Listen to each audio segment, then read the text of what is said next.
Great. So welcome to Build Back Fairer, Building Female-Friendly Safe Streets in Oxfordshire.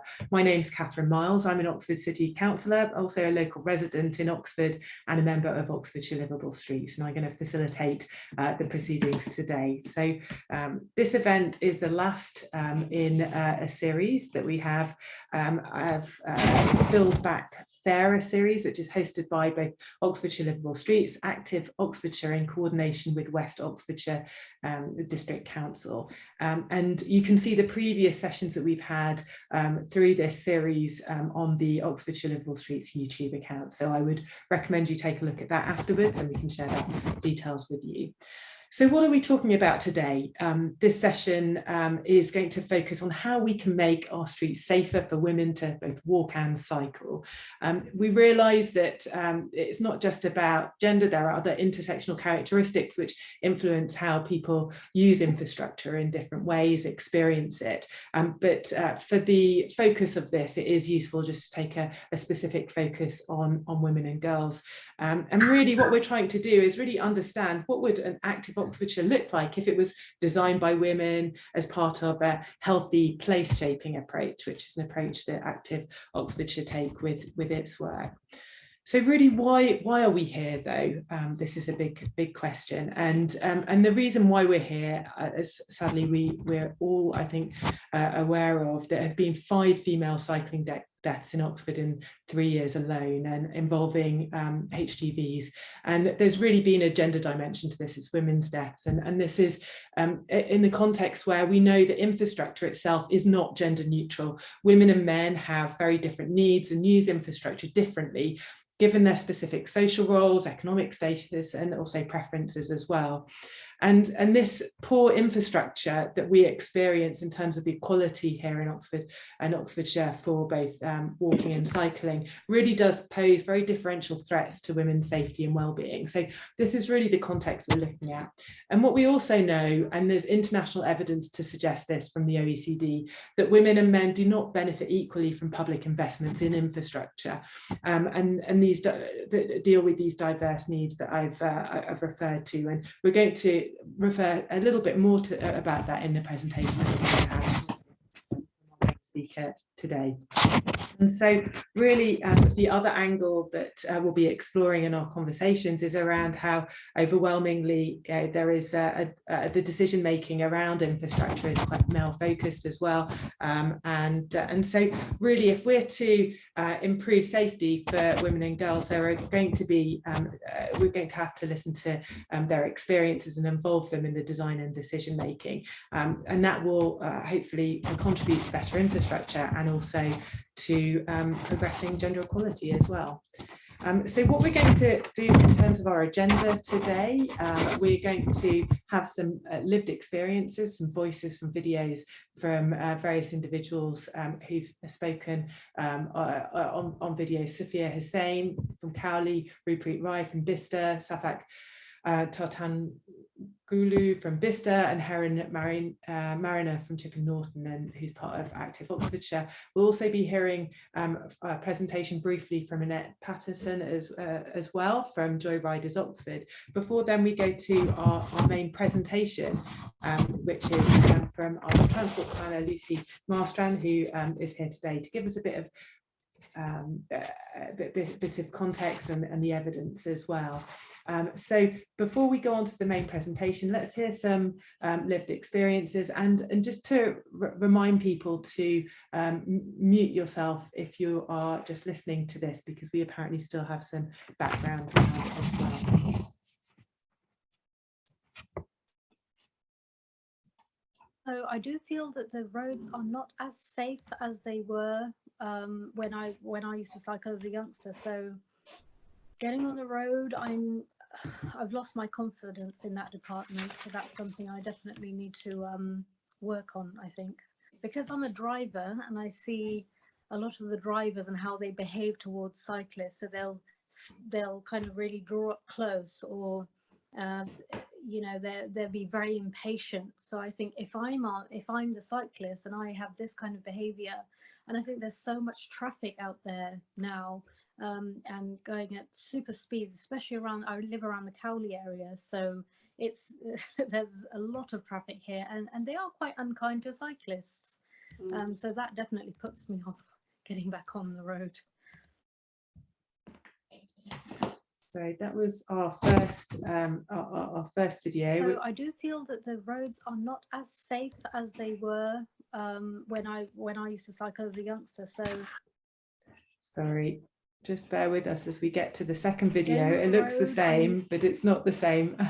Are we able to just move on the slide? There we go. So I do feel that the roads are not as safe as they were when I used to cycle as a youngster. So getting on the road, I've lost my confidence in that department. So that's something I definitely need to work on, I think.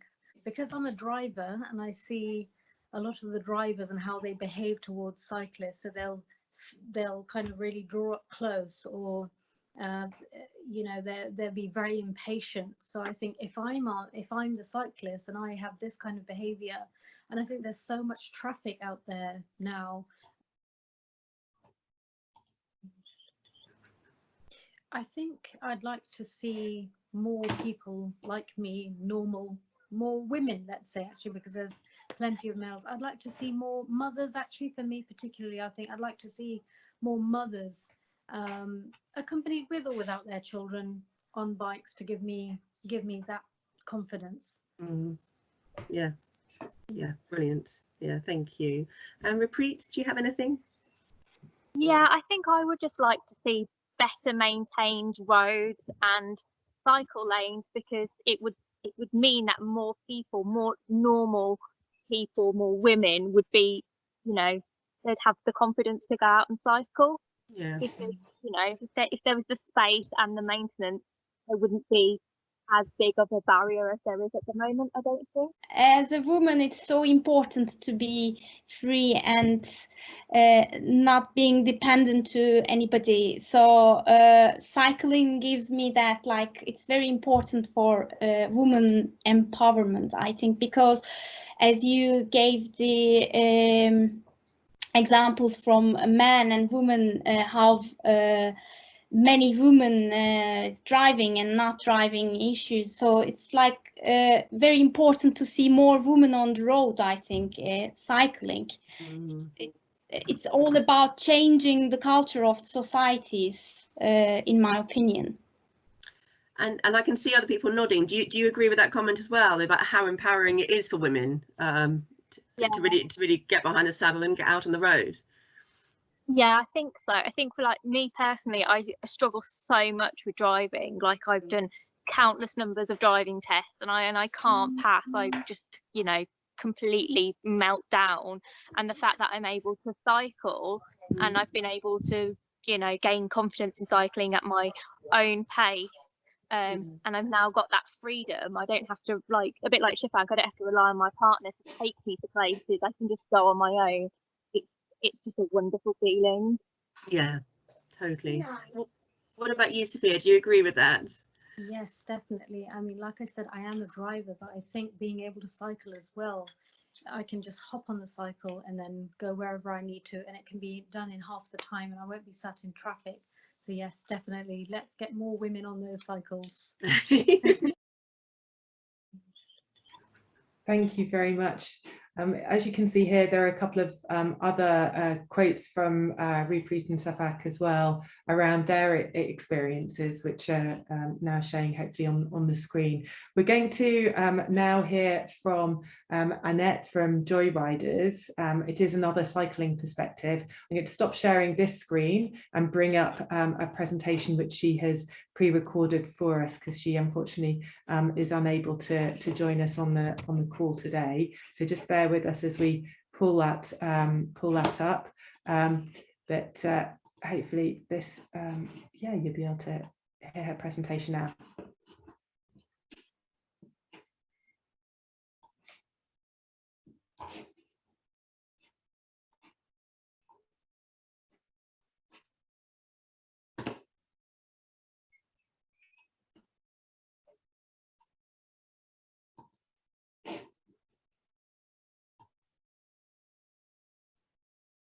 Catherine, it's not being shared with us yet.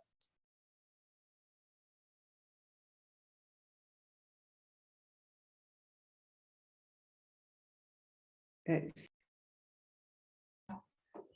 okay. Let's see whether this works now.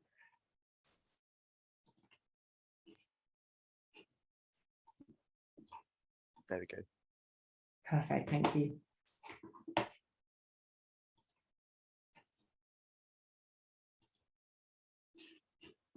Is that playing? It's not playing It's yet, not but playing. I can see it. There we go. It's buffering now. Hello, I'm Annette from Joyriders, and I'd like to talk briefly about female-friendly, safe streets in Oxford from the perspective of cycling. Two reasons riders often give for wanting to join our rides is that they want to cycle with their children, and often it's the children who are motivating the parents to try cycling because they want them to cycle with them. And another reason is they'd like to gain confidence riding on roads. 50% approximately of our riders say that they're not confident riding on roads or are only confident riding on quiet roads. So with this in mind, we try to choose areas with light traffic or no through traffic. Many parts of Oxford are already designed like this. Most of the areas that were built after the war tend to have been designed with only destination only traffic. And recently the County Council has been retrofitting, if you like, some of the older parts of the street network to make them destination only traffic too. And this is important not only for residents who need to be able to cycle safely from where they live, but also for people living in the surrounding areas who need to be able to ride through them to make their journeys more direct. We do have some traffic-free cycling infrastructure in Oxford, but it's far from ideal. We have the ring road cycle path, but that's very loud, polluted and not well lit all the way along. We've got the Thames path and the canal path, which are narrow, get very busy with people on foot and aren't lit at all. And we do have some dedicated cycle paths, but they are often not well connected with each other. So we often use back lanes and shared paths to link between different areas, but these are often obstructed by this kind of barrier. It isn't always possible to get through with wider cycles or cycle trailers, and people using adapted cycles for their mobility might find it difficult to get on and off to navigate this kind of barrier. On more busy roads, we need separation from the motor traffic because it's not easy to cycle with faster moving traffic if you aren't very confident on your bike or physically able to cycle quickly. There's also often parking in the cycle lanes, which means you have to move out into the flow of faster traffic. And even if you were able to do this on your own, cycling with children is a very different matter, and I think that would put a lot of people off. So because we don't tend to use the main roads unless there's some sort of separated cycle path, we try to choose the best place to cross the roads. And because if you're a bit wobbly on your bike or you're less confident, it isn't easy to pull out into the flow of faster traffic at junctions. We often use crossings to just stop the traffic so we can cross safely. But this also isn't without its problems. Often the crossings we use are pedestrian crossings, so it means we have to get off and push over the crossings, which isn't easy for everybody to do. Some people find it difficult to get on and off their bikes easily. And also the crossings are often in two phases, so you get halfway across and then you have to wait in the middle island, sometimes with children, to complete the crossing, and that's really uncomfortable with fast moving traffic either side of you. And finally, to say that cycling in Oxford is getting much better, but our streets could be so much more welcoming and inclusive, with better alignment of the safe cycle routes with crossings, upgrading the pedestrian crossings to toucan crossings and making good access to them for cyclists so people don't have to get on and off. And the message this would give as well would be that we're welcome on the streets, because we often don't feel welcome riding on the carriageway because we're too slow for the drivers, and we don't want to cause inconvenience to pedestrians by using the pavements to cross the road. So we need our own dedicated crossings for cycling as its own mode of transport. Also, we need better lighting on those traffic-free links between different areas, and convenient, secure and well-lit cycle parking close to amenities. And just lastly, to say that there's sometimes an assumption that if you don't want to go on the fast roads, then you're happy to go the long way around, but it's actually the opposite. It's the slower and less physically able cyclists who are the least able to go the long way around, because their journeys it causes them more time and effort for every half a mile extra they have to go. So everybody needs safe and direct cycle routes from their home. Thank you.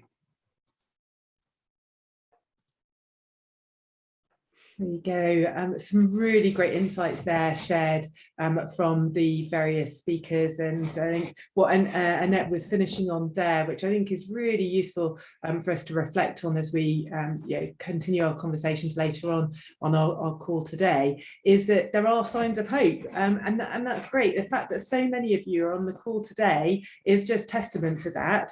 We're really seeing that, and we're starting to celebrate some of these differences, and that and diverse perspectives, and the importance of them in designing infrastructure that works for everybody, that's inclusive. What we're going to do now is move on to our main speaker, Lucy Marstrand, who's going to look at that concept of inclusivity and gender as part of that in terms of street design. She's a transport planner and a member and part of the Consortium for Active Travel England, the Department of Transport, Cycling and Walking Infrastructure Group, and an expert steering group for LTN 120, the National Cycle Design Guidance, amongst many other areas of expertise related to this. And so I'm going to pass over the reins to her now for a presentation. If you have questions and comments, do put them in the chat and we'll come back to them afterwards. I know my colleague is going to be transferring the reins to Lucy now. So over to you, Lucy, for your presentation. Thank you, and hi everyone. Hello. So I'm just going to try and share screen. It's saying you cannot share screen while the other participant is sharing. If you just try again now, okay. It should work.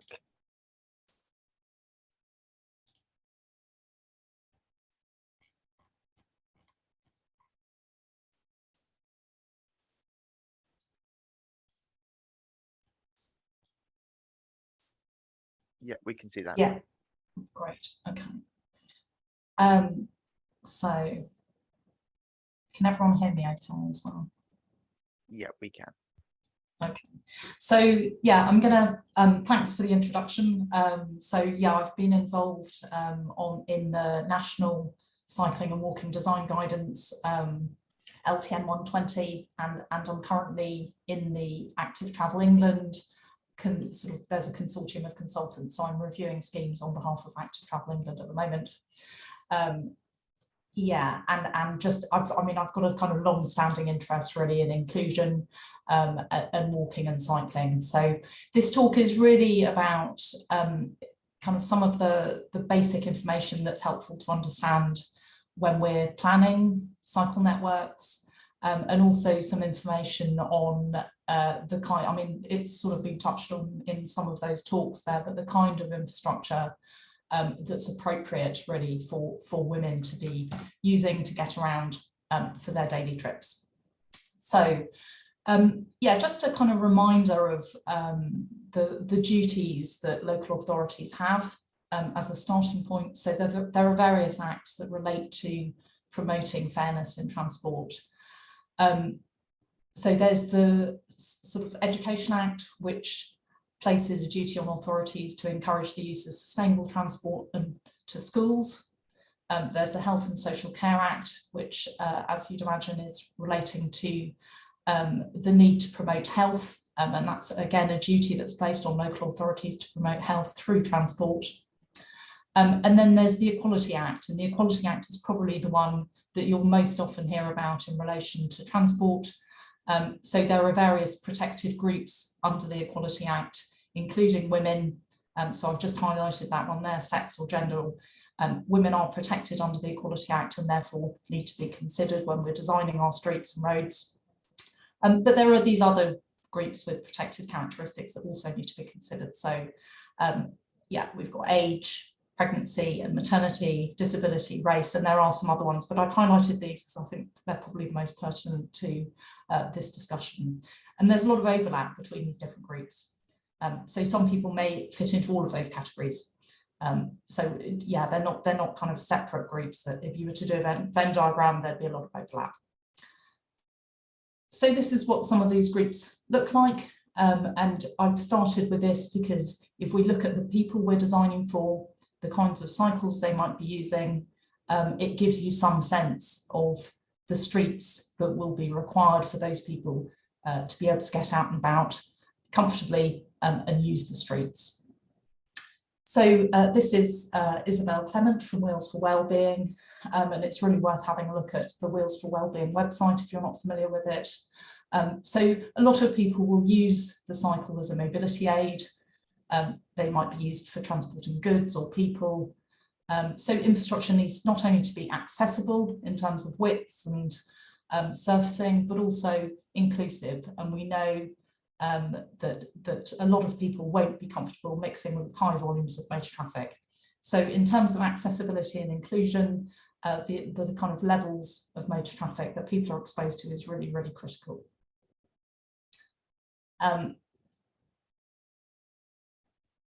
Yeah, just on the kind of different equality impacts of transport, it's worth pointing out that there are visible impacts to kind of the unfairness in a way of transport. At the moment, we have the very physical barriers. So, for example, here you can see that someone may well not be able to negotiate a barrier like that. But there are also casualties, and motor traffic is the leading cause of child death for children aged 5 to 19. So it's a serious issue. People have reason, good reason to be afraid of mixing with high volumes of traffic. And the kind of impacts are unfair. So we know that children are more likely to be killed and injured than able-bodied middle-aged people, for example. We then have the kind of hidden impacts of transport, which again are quite unfair in the way that people are shouldering the differences. So pollution, for example, babies, pregnant women, young children are much more seriously affected by air pollution than other groups. Climate change is very much going to be shouldered by the next generation, but yet not really caused by children. And loss of independence is very much something that children have been significantly affected by because of the increasing in motorised vehicles over the years, which I'll come back to. So I did actually have a poll. I don't know whether that's been kind of set up, but I had a poll about commuting. I thought it'd be quite interesting to get people's views on a question there. Has the poll been set up? Catherine, can you see the poll on the bottom? I don't have any access to that, but I wonder if you can. Yeah, we can share the screen with the poll questions on because we had some technical issues beforehand. So if we just stop sharing. So let's just stop your screen sharing and we'll put the question up here. Okay. Here is the question. So hopefully you can all see that on the screen now. So just have a think, and if anyone wants to pop their hand up and give an answer of the options provided. So what proportion of all trips were for commuting purposes pre-COVID? We've got 75%, 55%, 35% or 15%. Is there anyone in the audience who'd like to give that a guess? Is this commuting in terms of going to work or work and school? Just going to work, yeah. Would you like to Oh, give that's a good. guess? People are chipping in. That's great. Yeah, on comments. Good. Excellent. Thank you for your ideas. Okay. And someone's going to have to rapidly tot up all of those, but that's really interesting to see the answers. Excellent. Should we come back to you, Lucy, with the answer afterwards? After we've asked the second question? Let's do that one. Should we do the other poll now as well, just while we're here? Yeah. So back to the second question. So per kilometre, there we go. Per kilometre travelled, drivers of which type of vehicle pose the highest risk to other road users? Great, yeah, good answers coming in. So this is per kilometre, so it's not, obviously there are far more cars than motorcycles on the road, for example, so it takes into account the difference. Okay. Okay. So I'm going to stop sharing my screen and we'll go back to Lucy's screen, and then Lucy can give us the answers. Okay, here we go. So, thank you. Okay, can everyone see that again? Yes, it's showing up. Thank you. Okay, so this is pre-COVID, so 2019 data. So the answer was 15%. The commute makes up 15% of trips. So there's another 85% of trips going on. Now, this is really important to understand because so much of transport planning and what we end up funding is focused on the commute. And now the commute is even less, and it's likely to stay lower. So it's gone down to about 12% of trips for 2020. I suspect 2021 and 2022 will be similar levels. So it's gone down from 15% to 12%. And just to kind of, as by way of comparison, looking at all these other types of trips, so there's another 88% of trips out there at the moment. So we really need to be thinking about all of those different kinds of trips. And one that I flagged here in particular is education and escort education trips. So that's on a par in terms of trip numbers with commuting. So arguably, you know, should have at least as much weight and potentially more, because the people doing these kinds of trips are children. Whereas these are usually adults. So we tend to plan for, fund, measure, design very, very well for the commute. We take lots of data on commuting trips. We measure it, really, really kind of wonderful, beautiful data comes out on how we commute, but less good data on these other kinds of trips. And we know that women and children and older people typically make a lot of these other trips, and though it can be quite short, if they do commute, their commute tends to be shorter. So really the kinds of trips that are conducive to walking and cycling, but they need the right conditions to do those things. And just looking in a little bit more detail at the trip types and what people are doing. So this is trip distance and number by gender. So I've just here taken those commuting trips, which are again only 12%. And you can see there that sort of in terms of distance, men are commuting quite a bit further than women per year. And in terms of sort of trip rates, so that's the number of trips they're making, still making quite a few more trips than women, but women obviously commuting a fair bit too. For escort education, so that's when an adult accompanies a child to school, you can see there this sort of difference in gender. So this is the distance, so women are sort of, it's almost like the reverse of commuting. Women are travelling almost twice as far as men for those escort education trips, and doing many more escort education trips. So at certain ages, they're actually doing about, I think it's between the age of 30 and 40 off the top of my head, women are doing about 4 times as many escort education trips as men are. Sometimes this has been expressed as the kind of mobilities of care. So a lot of the trips that don't relate to the commute relate to caring. So that might be accompanying an older person to hospital, a child to school, or another activity. And the lion's share of the mobilities of care fall onto women's shoulders. So I suppose it just, I kind of put this in, worth having a look at this. The author, De Madariaga, I won't, but worth having a look at this paper on gender in transport. Although I think one of the problems we have with when we think about protected groups, we tend to think of groups who are very marginalised, but obviously women make up half the population, children make up a large proportion of the population. So they're not a minority, but they are impacted differently by highways and by the way we plan things. There's a lot of cause for hope. We know that 48% of boys, 50% of girls at primary school age would like to cycle to school. In the UK, only 2% do so at the moment. And the major deterrent is fear of motor traffic. So yes, the traffic is most frequently cited as the reason for accompanying children to school or not letting them cycle or walk to school by themselves or at all. Not things like stranger danger. That is an issue, but it's not the primary reason that people won't let their kids do it. So I put this graph together. This red dotted line is the percentage of primary school children travelling alone to school. So in here we've got 1970, it was up at somewhere between sort of 80 and 90% of kids were walking, cycling, scooting to school by themselves.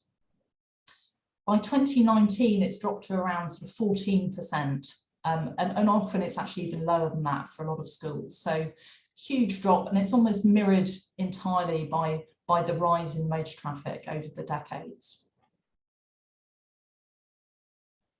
When we look internationally at the different kinds of sort of percentages of cycle trips made by women, it really varies enormously, and I think this is where we kind of begin to learn a lot about what we're not doing right in the UK. So the UK is on about 29% of cycle trips are made by women. So kind of about a third. And then over here in places like Germany and the Netherlands, Netherlands has got more of the cycle trips are made by women. So they're doing something quite differently in terms of their planning and street design to make that happen. This was just a comment really on the commute and the school travel data. So the commute data really well, we collect it every 10 years. It's collected nationally, it's in-depth, it's reliable, very easily accessible data. So local authorities can very easily look at commute data, travel to school data, very patchy in the way we collect it. And it means it's not very accessible. And that causes a problem, I think, in terms of transport planning. So, for example, this is just, I'll have a look at Oxford later on, but if we look at the London cycle lanes, so 2016, these are the London cycle lanes that were built, 2016, 2020, and 2022. So you can see they're kind of radial routes going into the middle of London and back out again. When we look at potential for cycling, so this is cycling potential on the left-hand side for commuting trips, we can see there that plan that's been put in place really is pretty good for commuters. It's going where they want to go. But when we look at potential for school trips, it's much more dispersed. So it's evenly dispersed. You'll have as much potential for cycling to school in outer London as you will in the middle of it. And it's the same with most cities that I've looked at. So what you really want to be doing when you're planning your cycle network for Oxford and Oxfordshire is to be ensuring that you have a consistent plan of routes across the whole of the city. The route network is as fine, high quality and well provided for in the suburbs and the outer regions as it is in the middle of the city. So you want to be looking at something more like this that we have in Amsterdam, rather than this kind of radial spider diagram that we're seeing in places like London. And if you provide that kind of fine grid network, you're much more likely to provide for the kinds of trips that women undertake. So this is Oxford, and I just did a very quick, this is from the propensity to cycle tool. So the data that it uses is slightly old, but it's the best that we've got at the moment. So this is cycling potential for trips to work in Oxfordshire under the Go Dutch scenario. So this is imagining that you have Dutch level infrastructure in Oxford and the kinds of the numbers of trips that would occur. So you can see there that thick blue line is an indication of really high cycling numbers for work. So the thick blue line, so lots and lots of potential for cycling in the middle of Oxfordshire. Sorry, yeah, the middle of Oxford. When you look at the potential for trips to school, it's slightly different. So I'm assuming that there's a big secondary school possibly up here. And again, lots of potential trips down here for cycling, out here and out here. So it's a very different pattern. And this is something that if you're planning your network, this would be your starting point. And potentially if you want to have a different weighting system, you could say, well, actually, we're going to put the trips to work to one side for now, and we're really going to focus on children. So this might be the starting point for planning your network. I've just kind of put this in because it's something we're hearing about a lot. We've got the net zero government strategy and gear change. And in both of those documents, it says that a half of all trips should be walked or cycled by 2030. That's a really, really steep target.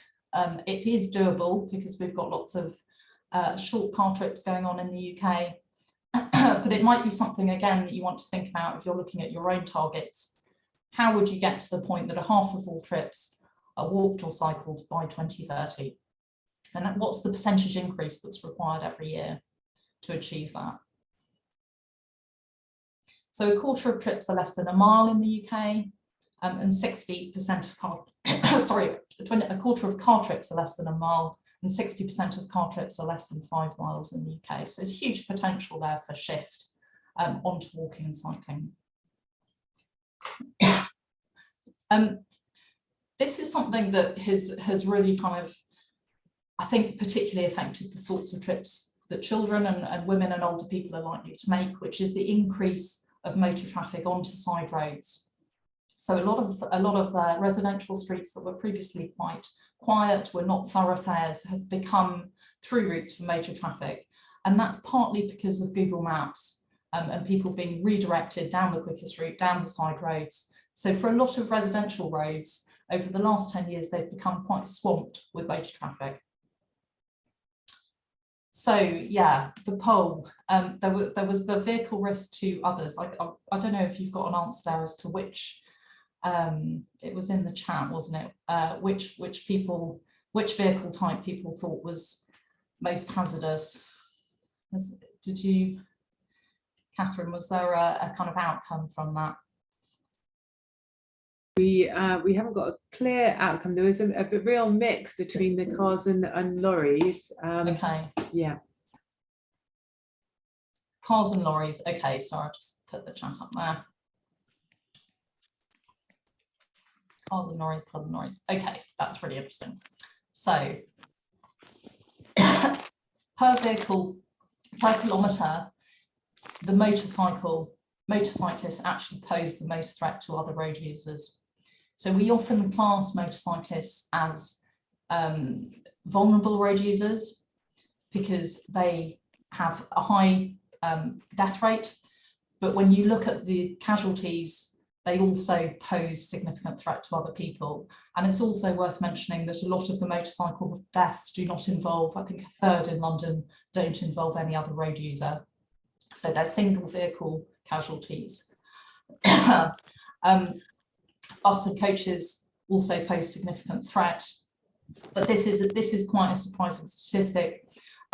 It's worth having a look at this excuse me, this piece of research by Rachel Aldred and her colleagues, which looks at mode of travel and how the vehicle you drive can affect other road users. So again, kind of at a national level, the motorcycle poses the most threat to pedestrians and cyclists and other road users.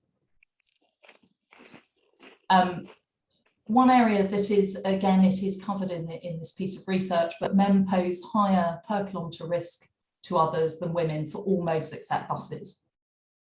So yeah, again, that's something, the data on this is quite hard to get, but this is inner and outer London. So this is pedestrians killed by gender of the driver. So 90% of pedestrians killed in London are killed by male drivers.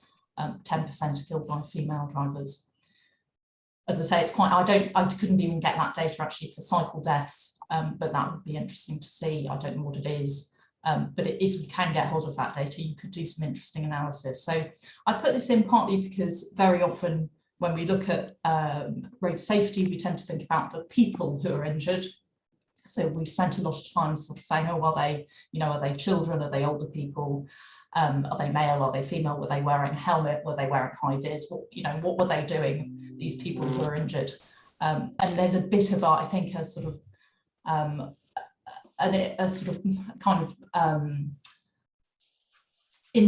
implication sometimes in the way we analyse things, that because we're focusing on the victim, it's as if they've done something wrong to get themselves killed or injured.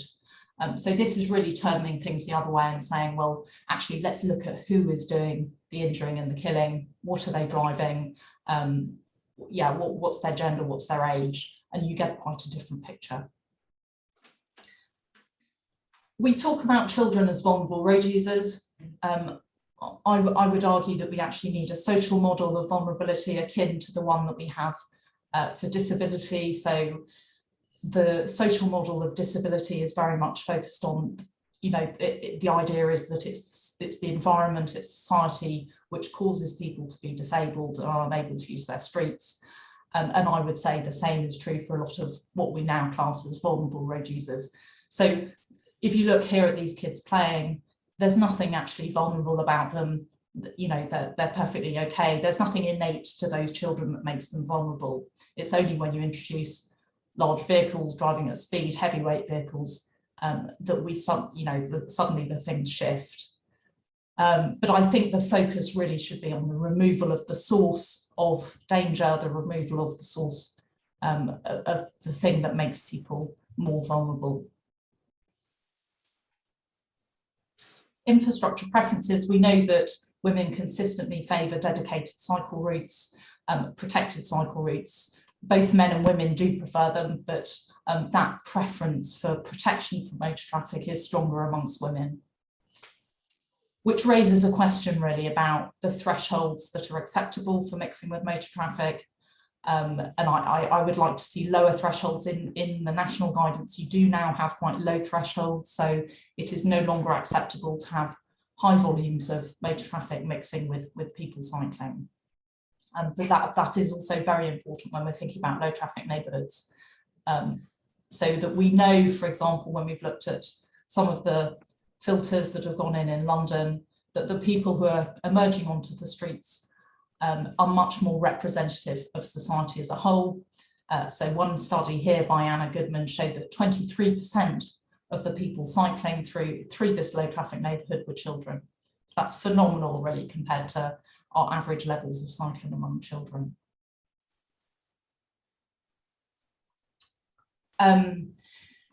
Data on crossings is, we don't have very good research really on children and how they negotiate crossings, but currently in LTM 120, it does say that a refuge is not suitable for everyone. So if you think back to your legal duties as an authority, it's really important that you provide for everyone, and therefore you should be putting in things like this, parallel crossings or zebra crossings, to enable the safe passage of children and other people.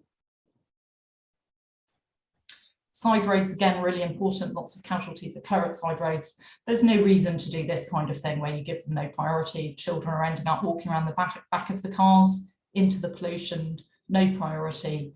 We have 3 solutions for side roads. You can do a continuous footway, you can put in a side road zebra, or you can filter it. So we don't need to be doing this kind of thing anymore. And we need to stop putting pedestrians at the mercy of turning drivers. It's extremely bad for them. And it doesn't sort of support the highway code. So the highway code at the moment is very clear. Pedestrians have priority on the side road, and drivers should see to them as they're turning into or out of the side road. And highways engineering can support that highway code. Thank you. Thank you so much, Lucy. That's fantastic. Really appreciate your insights there. I mean, some key things coming out. It's really surprising to hear about motorcyclists, for instance. That it is possibly a really pertinent point in the context where in Oxford we've got these low traffic neighbourhoods coming in, and we've got planters, and motorcyclists are still able to come through at a time when we're also promoting cycling and walking within residential neighbourhoods. So that's a really interesting dimension to think about. And then also this point about data as well, and actually if you start analysing sex disaggregated data, i.e. data that's broken down by males and females, then you start seeing different insights than if you look at data that's plain and it isn't disaggregated, and that's really then able to drive some greater insights about gender differences in use of infrastructure and impacts of poor infrastructure as well. We've got a couple of comments that have come through, and one which is related to pedestrians versus cycling, and just that we need to focus also on pedestrian infrastructure, not just on the cycling angle, and how women and men are using that differently. Very concretely, we had a question on the policies in Oxfordshire around providing appropriate infrastructure on cycle and pedestrian paths, and issues such as lighting, for instance. I don't know whether you've got any reflections there around how that is addressed elsewhere in the country. And then, I'll hand over to you to answer that. Yeah, the lighting one is really interesting, because I was looking into, I've sort of tried to look into this a bit. I think following the Sarah Everard case, there were a lot of councils were kind of saying, oh, we'll just, we'll put in lots of lighting and that'll solve the problem. But I think looking at it, it's actually more complicated than that. There's some kind of mixed evidence. I'm not sure that lighting is necessarily, one paper I read showed that having well-lit streets didn't actually cut offences, sort of criminal offences. So I wouldn't necessarily jump to that as being the kind of source of a solution. So what were the other questions? Sorry. So we'll come. One of the other points related to that actually is around the environmental trade-offs related to putting increased lighting, because it can have an impact on biodiversity, and maybe this is actually a wider question related to that point, which is there can be environmental trade-offs in creating this new infrastructure, the segregated cycleways. Certainly on the Woodstock Road corridor in Oxford, there's been some discussion about, there may have to be some trees removed if segregated cycle lanes are created. Have you got any kind of reflections on that at all? Yeah, I mean, I think people too readily jump to the sort of need to expand the kind of asphalt space. I think very often you can fit in infrastructure, but you have to think differently. So you might have to think about making the street one way for motor traffic, but two way, two protected lanes for cyclists, for example. I find that quite a lot. I think particularly the engineering community is sort of preconditioned to sort of expanding highway space, but actually you can take it right down, tighten it up, add in some SUDs, some sustainable urban drainage, add in some soft landscaping, and actually you don't necessarily need to be, I would certainly very much resist chopping down mature trees. It's not the way forward. We need nice tree canopy, because that's what keeps our planet cool. I think that would be a shame to be going down that route. I think people need to think slightly laterally sometimes to come up with a solution that isn't going to involve cutting down trees and removing soft landscaping. But each case is different. Having said that, you do need to look at the context and the scheme itself. So there's another question which actually, well, two questions that relate to each other. One is around, what's the breakdown of male and females who are then using motorcycles, because is that within the urban environment it's dominated by young males, is the perception, some of whom perhaps are on L plates as opposed to having necessarily passed their test. And then the connected to that was a question around the future then of electric cycles and scooters and how they fit in within the whole active travel mix. Yeah, I mean, I think the motorcycle thing, it is, it's probably the vehicle type that's most, well, I don't know, HGV drivers are largely male as well, and most bus drivers are, but I think it, it is certainly quite a skewed demographic. Car drivers much more sort of even balance of men and women, but I think that data on risk posed is not so much, I don't know, I imagine the proportion of learner motorcyclists is it's not going to affect that data.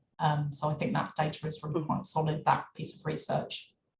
And it's certainly reflected in the TfL data. So yeah, so that was one question. And then, yeah, electric bikes, electric scooters. I mean, I just think they're part of the picture going forward. Other countries seem to be a little bit more ahead of the UK. If you go to a place like Paris, Stockholm, these electric scooters are being very widely used. They should be on the cycle facilities.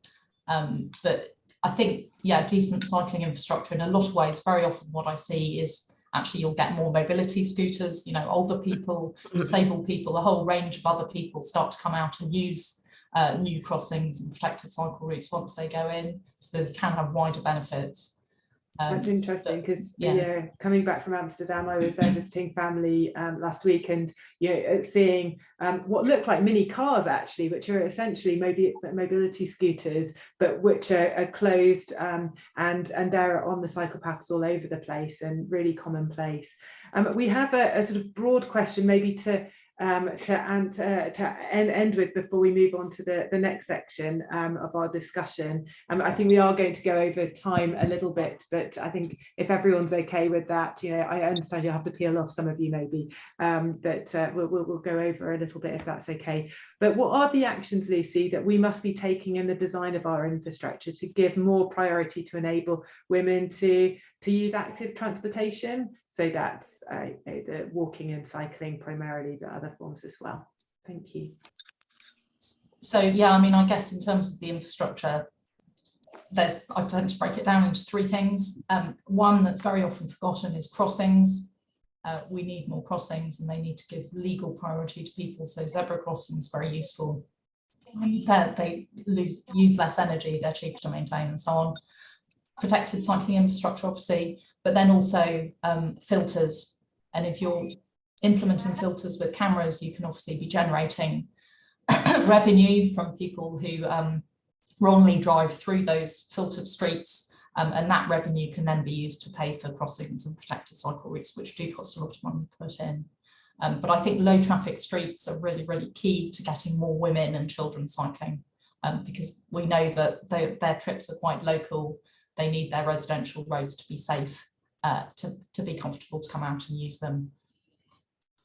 Thank you, Lucy. We've really appreciated your insights, and maybe there'll be some other comments that come up in the chat, and I'm sure that people will be able to follow up with you afterwards as well. So thank you very much for that.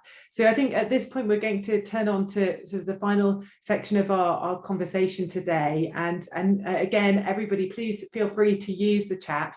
We're talking about what our next steps are, what can we do now, and really what we need to define is some sort of action plan. What are the actions to make us all feel as women, but also men, that vulnerable road users are feeling safe on our pavements and when walking and cycling. So I'd like to go to Becky Curtis, who I think is participating on the call today. Maybe if you could unmute yourself, because we'd really like to hear just a few ideas from the Cyclops perspective around Vision Zero on this, about some of the next steps. So Becky, are you on the line still? Thank you, Becky. So I'm Becky, I'm the coordinator for Cyclox, which is Oxford's cycle campaign, for those of you that haven't heard of us. We know that safe cycling infrastructure, like we've discussed today, is crucial to getting more women cycling to tackle the perception of safety as well as the actual risks posed to people on bikes. So prompted by the recent cycling deaths in Oxford, our campaign focus is turning towards Vision Zero. So I thought I'd just briefly explain what Vision Zero is for those of you that aren't familiar with the term. It's not a new thing. It originated in Sweden in the late 90s, and the UK road safety charity BRAKE sometimes refers to it as safe systems. So those are two things you might hear. It's an approach to road safety that is based on a central idea, and that's the idea that every death or serious injury on our roads is unacceptable and preventable. It's not a new idea to the UK either, so Transport for London adopted it in 2018 to align with their strategy to increase all trips made by foot, so pedestrians as well as cyclists, and trips by cycle by 80%. So at the moment, their target is to eliminate death and serious injury from the transport network in London by 2041, which is, a ways off now, 19 years or something. So Vision Zero is built upon two basic facts, and that is that people make mistakes, and they will make mistakes when using the roads, and that humans are vulnerable to being killed or seriously injured if they are involved in a collision. So the guiding idea is that in every situation, the person might fail, but the road system might not. And so what Vision Zero emphasises to achieve this is that redundancy within the road system is crucial. Safety has to be proactive, and the responsibility has to be shared. So regardless of the mode of transport, driving, cycling, walking, whatever other choices we might make, but it just means that all elements of the road system needs to work together in order to minimise the chances of a collision occurring. And if it did take place, that the severity of the outcome would be less serious. So there are 5 elements, and Cyclox at the moment is just going to be focusing on one, but the 5 elements of the Vision Zero sort of approach is that we need to tackle safe roads, safe speeds, safe vehicles, safe road users, and post-crash care is part of that. So at the moment, Cyclox's primary focus is on the safe roads part of that, of which safe cycling infrastructure is obviously a part. Our desire is to work with our members and partners to review all junctions in and around Oxford, and junctions are where collisions are most likely to occur and where the most recent cycling deaths in Oxford have largely occurred, and to produce proposals for low, medium and high cost changes that can feed into plans for safer roads. So we're in the process of fundraising to undertake this huge amount of work that will see us through over the next few years. We are holding authorities to account. So we do have buy-in from Thames Valley Police about the idea of Vision Zero generally, and Oxfordshire County Council are committed to Vision Zero, but this hasn't been officially approved yet. But I do believe there's more to come on that by the end of this month. So that's where we are. That's the action that we're taking in Cyclox anyway. Thank you, Becky. That's really great, and to hear such concrete actions as well. Just in terms of some actions from a council perspective, just some ideas here that I'd like to flag, and I will I have to apologise for the background sound because there's a drill outside my house at the moment, so I do apologise for that.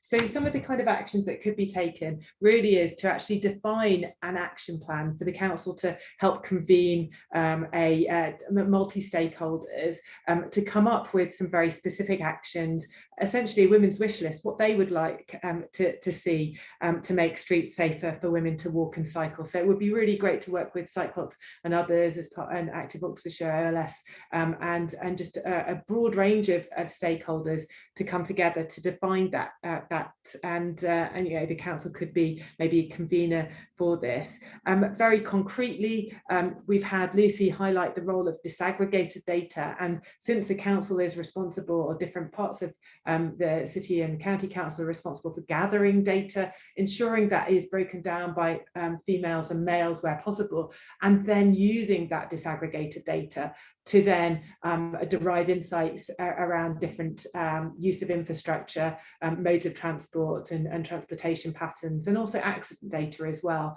That could be really valuable to as a council-led initiative to sort of define actions and take action related to this.